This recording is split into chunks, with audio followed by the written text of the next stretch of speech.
Savers. I'm super excited today to bring you one of my very new products from my line called Tools That Teach. These are resources that help students remain engaged in the learning environment. I know all of the teachers out there, you've heard that some of your students need fidgets or something to do to calm or to remain engaged in the learning environment. And how many of you are like, do not give my student another fidget? They play with it, they throw it across the room, it just becomes a toy. Please don't do it. I'm a school psychologist. I've done it. I've handed a stress ball to a student, sent him back into the classroom, and 20 minutes later the teacher's coming out. Angry isn't even the word. Furious at me that not only was a student not able to sit in his desk, but now he's got this fidget to play with, and now he completely is missing the lesson. So I've learned my lesson. I've been doing this for a super long time. So for all you teachers out there that are so sick of having these fidgets become toys instead of tools, I'm going to show you how to teach students to use these tools.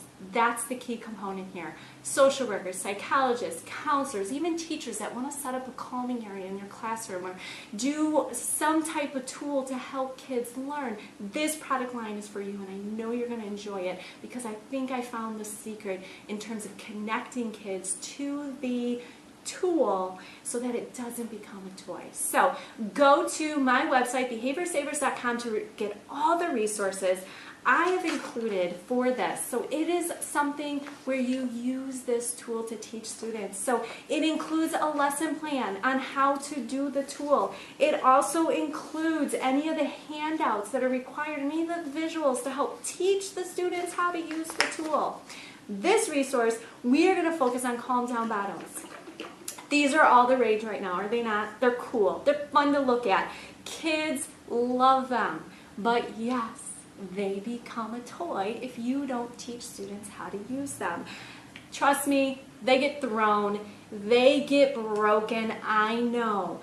But I promise, if you teach this tool to your students, you will see a major difference. So in my lesson plan, there's several things here. First of all, it has all the components needed to teach. There's essential questions, there's I can statements, a way for you to connect with the material, also to align it to maybe what you might be teaching. I also teach second steps, so during the emotion management section, this is where I bring in this calm down battle in means of ways to teach the students how to calm. So what do you need? There's several things that you need for this resource. Actually, there's quite a bit.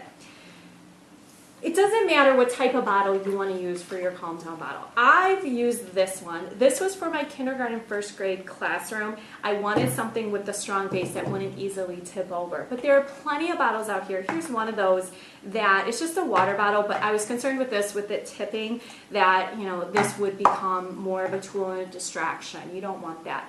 However, a lot of people, especially if you're using this to send home with your students. So here's the deal. This is I believe this is a vitamin water, and so is this one, or a Gatorade bottle. So these bottles are great for individual students. However, with my little guys, I don't start here.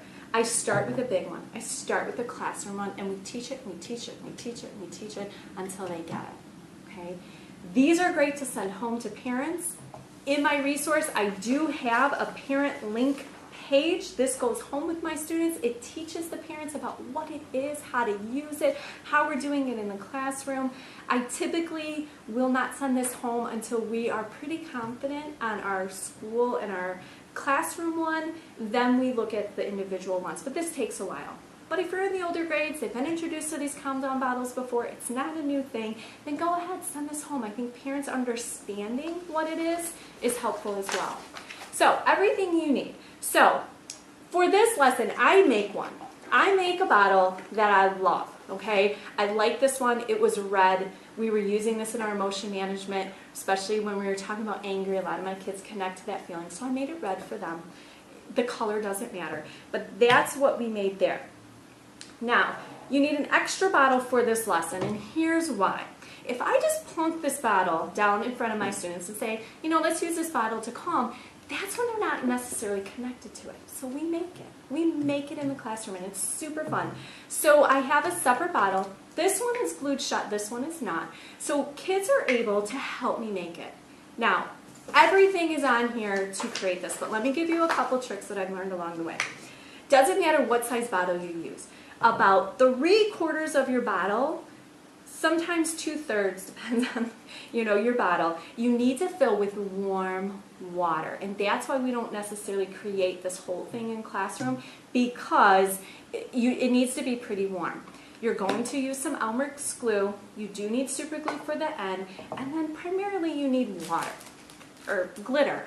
I'm sorry, glitter. Yes, you do need water.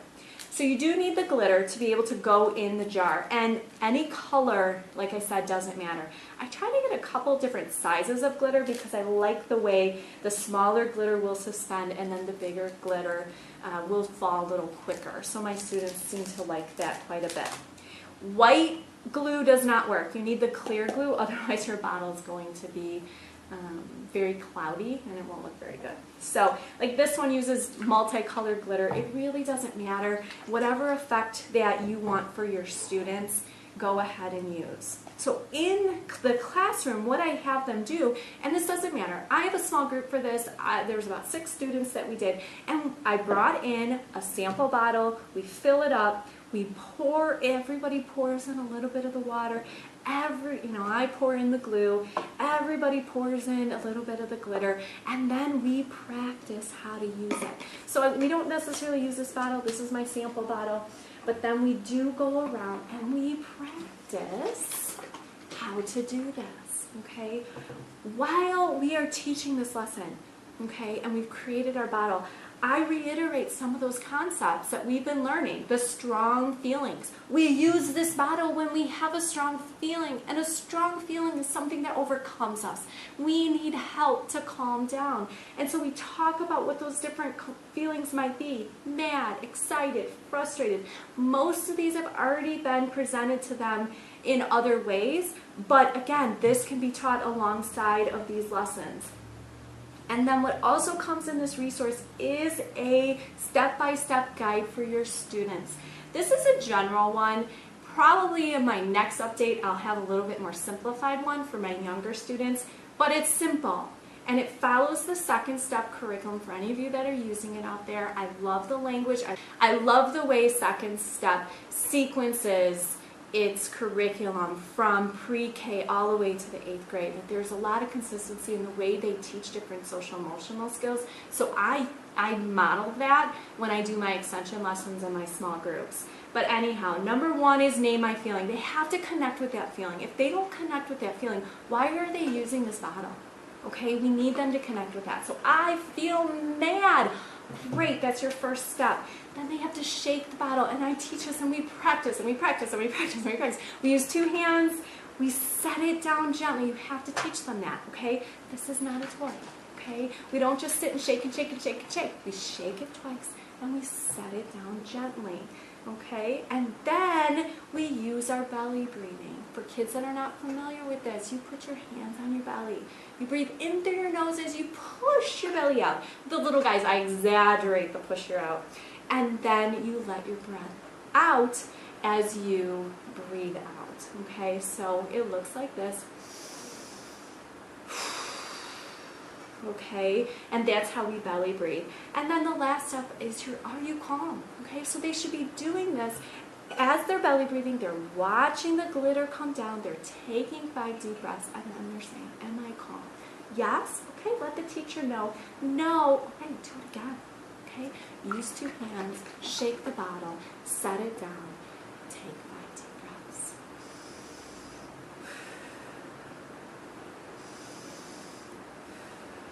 My students love this. They absolutely love it. The first thing they ask is, can I take it home?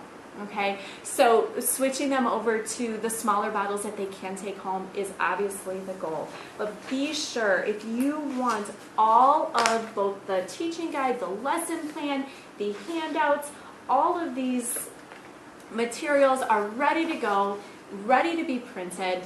Go to my website, behaviorsavers.com, and follow my links to my Teacher Pay Teachers website. and you'll be able to get this resource for yourself as well. I hope your students will love this resource as much as mine do. Leave me some feedback on my website or on my Teachers Pay Teachers site. I'd love to hear how teachers have used this to help their students. And I'd love to hear how it's going for all of you out there. Any additional resources you might want, be sure to post a question if you have a question. I'd love to hear from everyone out there that's benefiting from this resource. I'm Heidi. I hope your students become the very best students that they can be. See you next time.